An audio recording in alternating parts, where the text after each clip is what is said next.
ازيكم عاملين ايه؟ يا رب تكونوا بخير. النهارده بقى فيديو جديد وروتين جديد. زي ما اتعودنا مع بعض بقى هنقوم نعمل الاكل ونخلص اللي ورانا كده. ورانا كام حاجه لازم ننجزها بسرعه. لو انت اول مره تشوفيني ما تنسيش بقى تنزلي تحت تشتركي في القناه بسرعه وتفعلي الجرس عشان يوصلك كل جديد. وعايزه بقى لايكات، عايزه الفيديو ده يتفجر لايكات بس. ويلا بينا نبدا بقى الروتين بتاعنا. قبل ما نبدا طبعا هنصلي على النبي، اللهم صل وسلم وبارك على سيدنا محمد. وبس يلا بينا بقى نبدأ الروتين بتاعنا. زي ما انتوا شايفين انا من بالليل سايبه المطبخ زي الفل. لازم بالليل قبل ما بنام يعني لازم يكون المطبخ نظيف، مفهوش مواعين، كل حاجه تبقى في مكانها مترتب، عشان ابقى صاحيه الصبح كده ايه عندي تفاؤل، وابقى ايه داخله المطبخ، اعرف مثلا اعمل فطار، نعمل الغدا، تبقى الدنيا رايقه يعني. بس وكنت بقى مقشره البصل ده، ومطلعه اللحمه المفرومه من الفريزر، عشان النهارده بقى هنعمل كوسه بالبشاميل. قلت اعمل كوسه بقى بالبشاميل النهارده كده تغيير، وتبقى حاجه خفيفه يعني في نفس الوقت. بس انا من بالليل بطلع اللحمه واحطها في التلاجة، والصبح بقى اخرجها من التلاجة برضو ايه عشان تكمل، عشان تفك يعني كويس. بس وبعد كده بقى رحت مسخنه الطاسه كويس جدا، عشان احط اللحمه، واللحمه ما تنزلش ميتها. انا بحب بصراحه ان انا اعصج اللحمه واحط اللحمه وبعد كده البصل بقى والفلفل. لكن في ناس بتحب تحط البصل الاول، فعادي يعني زي ما تحبي، بس انا بحب الطريقه دي اكتر. بس ومن بالليل كنت بقى نزلت جبت الخضار وجبت لبن. جبت لبن بلدي عادي، ما جبتش اللي هو بخيره او كده. بصراحه بحب في البشاميل اللي هي الوصفات يعني اللي هي بتحتاج لبن، بحب بصراحة اعمل فيها اللبن اللي هو اللبن البلدي، ما بحبش خالص اللي هو بخيره فيها. بحس ان ده كده يعني اللبن البلدي كده بيبقى بخيره وبيبقى بيدي يعني طعم حلو. بس وهنا بقى كنت مقشرة بصل، يعني كام بصلاية كده، كان البصل عندي كان صغير فقشرت كام بصلاية، يعني حوالي مثلا بصلتين متوسطين، اللي هو يعني الكبير. بس وضربته طبعا في الكبة ونزلت بيه بقى على اللحمة، هنا كانت غيرت لونها.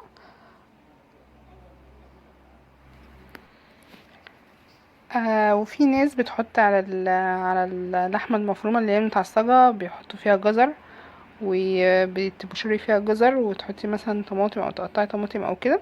انا بصراحة ساعات بعملها كده وساعات بعملها بس بالبصل والفلفل وبس. فانا النهاردة عملتها بالبصل وفلفل. وبعد كده بقى حطيت التوابل بتاعتي، هحط ملح وفلفل اسود وقرفة. بحب بصراحة احط القرفة على اللحمة المفرومة، بتديها طعم حلو، وكمان لو في اي زفارة او حاجة ما بتضيع اي حاجة. فبصراحة بحب احطها قوي على اللحمة المفرومة. وهنا بقى طبعا كنت روقت الرخامة بتاعتي وشلت عليها الحاجة اللي انا مش محتاجاها. وجبت بقى الفلفل، بصراحة الفلفل بيبقى حلو قوي على اللحمة المفرومة، بقطعه حتت صغيرة خالص. وممكن لو عندك فلفل احمر او فلفل اصفر برضو بيبقى حلو، يعني كل الحاجات دي صراحة مغذية قوي، يعني من الحوار مش حوار مثلا لحمة بس، لا انت ممكن تحطي عليها الخضار بيبقى مغذي وحلو في نفس الوقت. انا هنا ده كان نص كيلو لحمة مفرومة. كنت جايباه ب110، لسه جايباه من قريب يعني من كام يوم كده. وحلو قوي. هو الراجل قال لي في لحمة كبيرة شوية وب220 جربيها حلوة، فاخدتها وبصراحة طعمها حلو اوي في الاكل، جربتها كانت حلوة جدا وكانت ب220. وهما بيقولوا ان اللحمة يعني بيقولي ممكن اللحمة ترخص تاني، فيا مسهل لما نشوف المرة الجاية هنجيبها بايه. بس وهنا بقى هديها بقى تقريبا كده بسيطة، واسيب بقى اللحمة ايه تستوي على مهلها لحد بقى ايه ما اروح اخلص الكوسة. الكوسة انا هنا طبعا عندي بحب انقعها في مية، عشان بيبقى فيها تراب كده لازق فيها، فلازم تكون منقوعة، عشان بصراحة لو في اي رملة او اي حاجة بتبقى مش حلوة خالص. فلازم تنقعيها، وبغسلها كويس قوي بايدي، بدعكها كويس عشان تنزل اي رمل فيها. وهنا بقى رحت كحتها كده، بحب اعملها بالمقوار، او ممكن تقشريها عادي، بس بصراحه الطريقه دي بتبقى حلوه قوي، بيبقى شكلها حلو وبتبقى يعني حلوه. وهقطعها بقى كده حلقات زي ما انتوا شايفين. بصراحه انا بحب الكوسه بالبشاميل احلى كمان من المكرونه البشاميل، بحس ان هي خفيفه عن المكرونه البشاميل، وبتبقى مغذيه في نفس الوقت، وبتبقى حلوه يعني.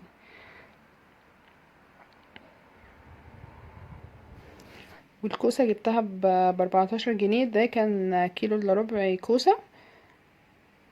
قلت كفايه يعني كيلو الا ربع، الكيلو هيبقى كتير علينا، فكفايه كيلو الا ربع. بصراحه مش عارفه يعني هو حسب كام الكيلو الا ربع، بس هو الكيلو ب14 عشان كنت جايبه ايه حاجات تاني معاها وكده.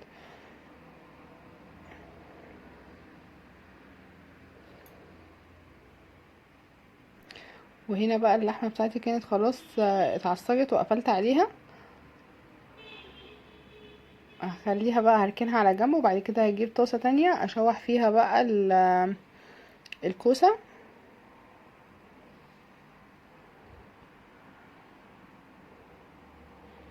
بحط بقى حته سمنه برضو، وانزل تسخن، وبعد كده اروح نازله بيها يعني على بالكوسه على السمنه، ورشه ملح ورشه فلفل، واشوح فيها كويس.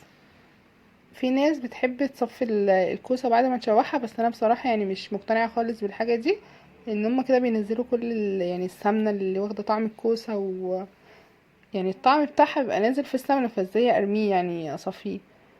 عشان بيقولوا ما تبقاش مثلا تبقى خفيفه او مثلا سايبه.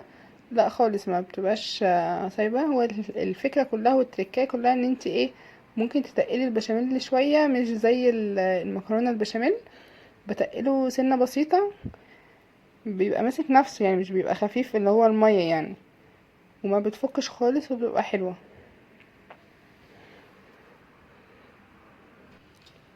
بس وهنا بقى كده كان خلاص اتشوحت الكوسة. هعمل بقى البشاميل على طول. حطيت مثلا مقدار 4 معالق سمنة، اللي هي معلقة الأكل العادية، 4 معالق، وعليهم برضو ايه 4 معالق دقيق. بحط هو يعني البشاميل 4 معالق سمنة عليهم 4 معالق دقيق، 3 معالق سمنة مثلا عليهم 3 معالق برضو ايه دقيق، واشوح فيه بقى كويس لحد كده ما ريحته تطلع.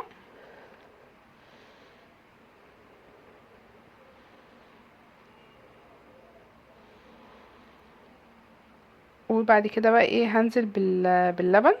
زي ما انا قلت لكم، انا جايبه اللبن اللي هو البلدي، بيبقى حلو قوي بصراحه، بيبقى ليه طعم كده يعني. اللبن اللي هو بخير بيغير الطعم، فايه اللبن البلدي تحفه بصراحه.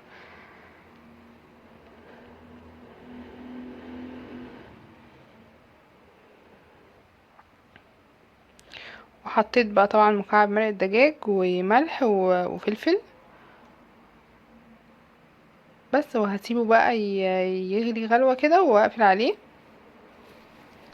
بس وكده كان خلاص البشاميل اللي جهز، وكده جهزت كل حاجه. مفضلش بس غير ان انا ايه اطبق الصينيه وخلاص. صح، حطيت عليها حبه جبنه، اللي هي ميكس جبن وكده، بتديها طعم حلو يعني. انا بحب احط اي جبنه بقى في البشاميل، ممكن تحطي جبنه نستو، جبنه شيدر، جبنه اي حاجه بتديها طعم حلو قوي، حتى لو جبنه رومي بتديها طعم.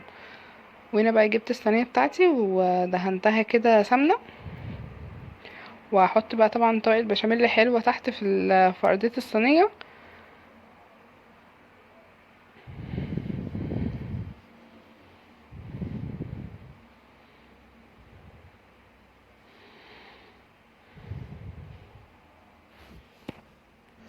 وبعد كده بقى هحط الكوسه، هنزل بالكوسه، بعد كده اللحمه المفرومه، وبعد كده بقى الطبقه البشاميل الاخيره، وادخلها الفرن. هي نص ساعة بالظبط، ورحت مشغلة عليها الشواية من فوق، خدت يعني خدت الوش وخلاص. وكده كانت خلاص استوت، لان كل حاجة مستوية عندي، الكوسة بس كان فاضل يعني انا شوحتها فسنة بسيطة وهتستوي. خليتها حوالي نص ساعة، وبعد كده رحت مشغلة عليها الشواية من فوق. وبصراحة طلعت تحفة يا جماعة، جربوها وما مش هتندموا يعني. بصراحة يعني طعمها حلو، مش طعمها كمان اللي هي الكوسة، لو مثلا ولادك مش بيحبوا الكوسة قوي فطعمها بيبقى متغير. بصوا انا هنا حطيت نص كمية اللحمة اللي انا عصقتها، والنص التاني بقى ايه هشيله يعني هعمل بيه اكلة تاني. يعني هو النص كيلو اللحمة نية بعصجها، يعني بعمل منه اكلتين. وهي الصينية هنا ما كانتش كبيرة قوي، فيعني خدت نص الكمية فكانت حلوة يعني. ممكن بقى اللحمة التانية اعمل بيها اي حاجة، ممكن اعمل بيها بقى مكرونة باللحمة المفرومة، بتبقى جاهزة بطلعها على طول واعملها بتبقى حلوة. واديت بقى رشة جبنة كده على الوش ودخلتها الفرن. انا الشقة عندي كانت يعني ما كانش فيها اي حاجة تتعمل، روقتها بس كده على طول ترويقة سريعة.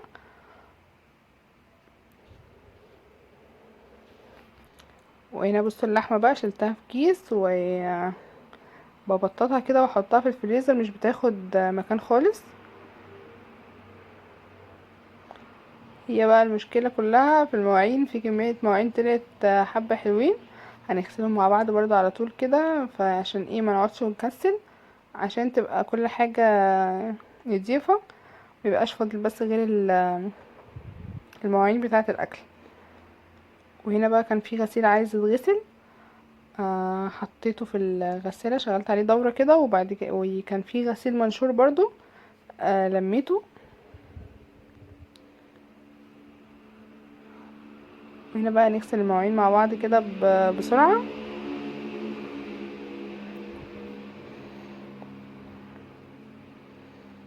وطبعا كان في حاجات الحاجات اللي مثلا البلاستيك غسلتها على طول، شرفتها على طول وحطيتها تتصفى، عشان ما كومش عندي الدنيا، تبقى كل حاجة متكومة، يعني اللي تلاقيه سهل يتغسل كده على طول، يعني ممكن تغسليه على طول وتحطيه، ما تكوميش مواعين وخلاص. بجد يا جماعة الاكل ده حيرة، يعني ما بتجيلي فكرة ان انا اعمل الاكل مثلا اعمل ايه، فيعني بروح ايه اعملها على طول، لكن ساعات افضل قاعدة افضل افكر مفيش حاجة خالص جاية في دماغي، مش عارفة اعمل ايه. بجد تبقى حيرة يعني صعبة اوي، بحس ان التفكير في الاكل اصعب من عمايل الاكل، يعني عمايل الاكل مش بتاخد حاجة، يعني مش هتبقى زي التفكير، الواحد بيفضل يفكر في ايه، فطار افكر هنفطر ايه، الغدا افطر يعني، بجد حيرة. والواحد بيزهق بقى، يعني المشكلة ان الواحد بيزهق، فبيبقى عايز ايه ان هو يغير.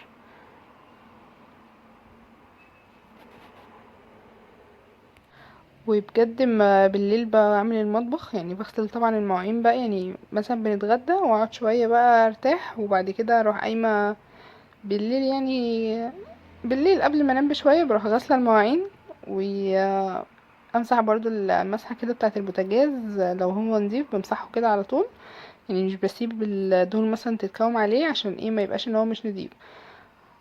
ولو في مثلا ازاز بملاها اي حاجة، وبمسح الارضية بتاعة المطبخ، بس بتبقى الدنيا بصراحة زي الفل.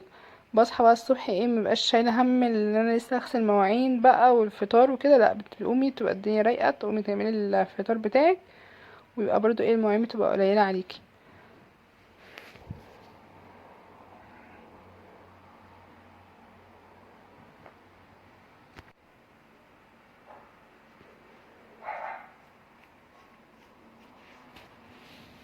بس وكده كنت خلاص غسلت المواعين، وهغسل برضو الحوض غسلة كده كويسة مطرح الدهون طبعا.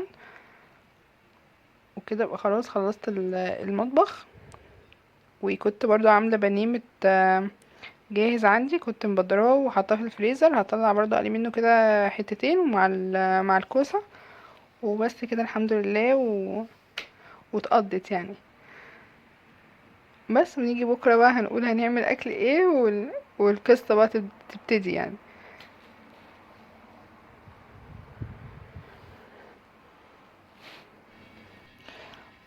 وبس لو انتوا بتتفرجوا بقى على الفيديو دلوقتي، ما تنسوش بقى اللايك، اكتبوا لي كده كومنت حلو، عشان بفرح جدا بالكومنتات بتاعكم، سواء رأيكم اي حاجة نتكلم مع بعض، وافرح جدا بالكومنتات. وعايزة بقى دعوة حلوة كده من القلب، ولكم المثل ان شاء الله. هنا بقى كنت خلاص خلصت المطبخ، هطلع بقى برا اغسل هطبق الغسيل، عشان برضو ما اسيبش الغسيل يتكون، يعني اول ما بلم الغسيل بطبقه على طول، لان انا برضو ايه بحط غسيل، يعني مثلا ممكن كل يوم اغسل او يوم ويوم، فعشان ما يتكومش.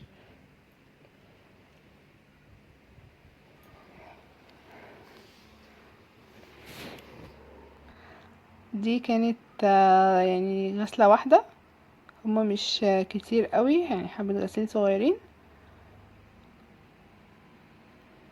فطبقتهم برضو على طول.